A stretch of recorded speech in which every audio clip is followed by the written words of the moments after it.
ನಿನ್ನೆ ವಕೀಲರಾದಂಥ ದೇವರಾಜೇಗೌಡರು ಸುದ್ದಿಗೋಷ್ಠಿಯನ್ನ ಮಾಡಿ ಡಿ.ಕೆ. ಶಿವಕುಮಾರ್ ಅವರು ಹೆಸರು ಹೇಳ್ತಾ ಇದ್ದಂತೆ ಇವತ್ತು ಜೆಡಿಎಸ್ ಕಾರ್ಯಕರ್ತರು ಪ್ರತಿಭಟನೆ ಮಾಡಿದ್ರು. ಇನ್ನೊಂದು ಕಡೆಗೆ ಅಶೋಕ್ ಅವರು ಮುಗಿಬಿದ್ರು.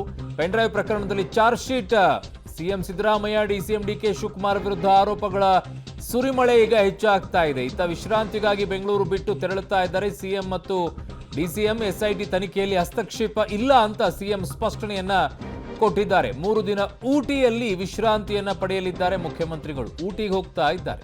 2 ದಿನ ಚಿಕ್ಕಮಗಳೂರಿನಲ್ಲಿ ರೆಸಾರ್ಟ್ನಲ್ಲಿ ಡಿ.ಕೆ. ಶಿವಕುಮಾರ್ ಅವರು ವಿಶ್ರಾಂತಿಯನ್ನ ಪಡೆಯಲಿದ್ದಾರೆ.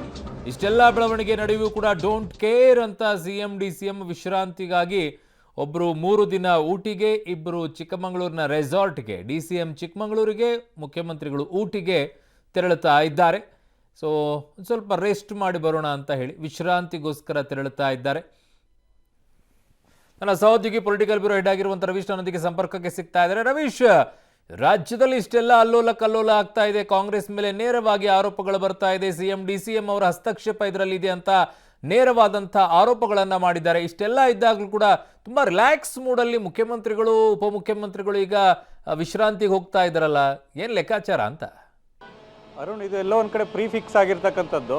ಯಾಕೆಂದರೆ ಚುನಾವಣೆ ಮುಗಿದ ಬಳಿಕ 3-4 ದಿನ ವಿಶ್ರಾಂತಿ ಬೇಕು ಅಂತ ಆ ಒಂದು ಬಯಸಿದ್ರು ಅನಿಸುತ್ತೆ. ಹಾಗಾಗಿ ಮೊದಲೇ ಇದೆಲ್ಲವನ್ನು ಕೂಡ ಫಿಕ್ಸ್ ಮಾಡ್ಕೊಂಡಿದ್ರು. ಅಂದರೆ ಸಿದ್ದರಾಮಯ್ಯನವರು ಊಟಿಗೆ ಹೋಗೋದ್ರ ಬಗ್ಗೆ ಮತ್ತು ಡಿ.ಕೆ. ಶಿವಕುಮಾರ್ ಅವರು ಚಿಕ್ಕಮಗಳೂರಿಗೆ ಹೋಗೋ ಬಗ್ಗೆ. ಈಗಾಗಲೇ ಸದಾಶಿವನಗರ ನಿವಾಸದಿಂದ ಡಿ.ಕೆ. ಶಿವಕುಮಾರ್ ಅವರು ಚಿಕ್ಕಮಗಳೂರಿಗೆ ಪ್ರಯಾಣ ಬೆಳೆಸ್ತಾ ಇದ್ದಾರೆ, ಈಗಾಗಲೇ ತೆರಳಿದ್ದಾರೆ. ಸಿದ್ದರಾಮಯ್ಯನವರು ಇನ್ನೇನೋ ಕೆಲವೇ ಕ್ಷಣಗಳಲ್ಲಿ ಊಟಿಗೆ ತೆರಳುತ್ತಾರೆ. ಪ್ರಮುಖವಾಗಿರ್ತಕ್ಕಂಥದ್ದು, ನಿನ್ನೆ ಏನು ದೇವರಾಜೇಗೌಡರು ಆ ಒಂದು ಆರೋಪವನ್ನು ಮಾಡಿದ್ದಾರೆ, ಜೊತೆಗೆ ಆಡಿಯೋನು ಕೂಡ ರಿಲೀಸ್ ಮಾಡಿರ್ತಕ್ಕಂಥದ್ದು ಡಿ.ಕೆ. ಶಿವಕುಮಾರ್ ಅವರೇ ನನ್ನ ಜೊತೆ ಮಾತನಾಡಿದ್ದಾರೆ ಅನ್ನೋದ್ರ ಬಗ್ಗೆ. ಜೊತೆಗೆ ಎಸ್ಐಟಿ ಅಧಿಕಾರಿಗಳನ್ನ ಮುಖ್ಯಮಂತ್ರಿಗಳು ತಮ್ಮ ನಿವಾಸಕ್ಕೆ ಕರೆಸ್ಕೊಂಡು ಅವರ ಅಣತಿಯಂತೆ ಎಲ್ಲವೂ ಕೂಡ ನಡೀತಾ ಇದೆ ಅನ್ನೋ ಆರೋಪವನ್ನು ದೇವರಾಜೇಗೌಡರು ಮಾಡಿದ್ದಾರೆ. ಹಾಗಾಗಿ ಅದನ್ನು ಮುಂದುವರಿಸಿಕೊಂಡು ಈಗಾಗಲೇ ಬಿಜೆಪಿಯ ನಾಯಕರು ಮತ್ತು JDS ಕೂಡ ಅದನ್ನು ಕಂಟಿನ್ಯೂ ಮಾಡ್ತಾ ಇದ್ದಾರೆ.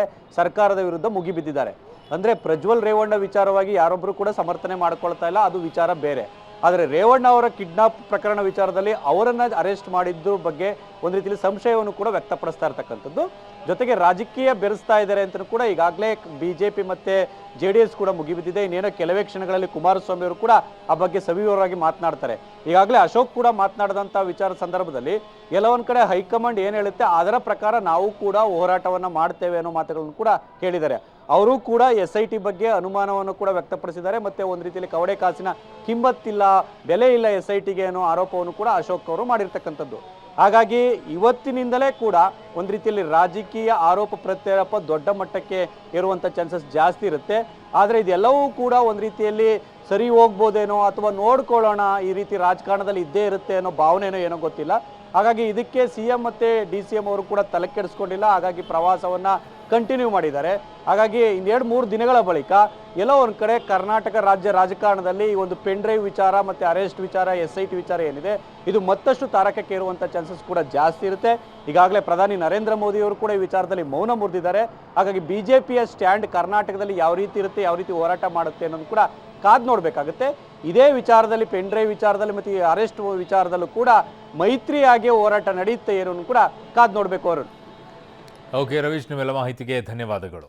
ಸೊ ಇದು ಮುಖ್ಯಮಂತ್ರಿಗಳು ಮತ್ತು ಉಪಮುಖ್ಯಮಂತ್ರಿಗಳು ಈಗ ತೆರಳುತ್ತಾ ಇರೋದು.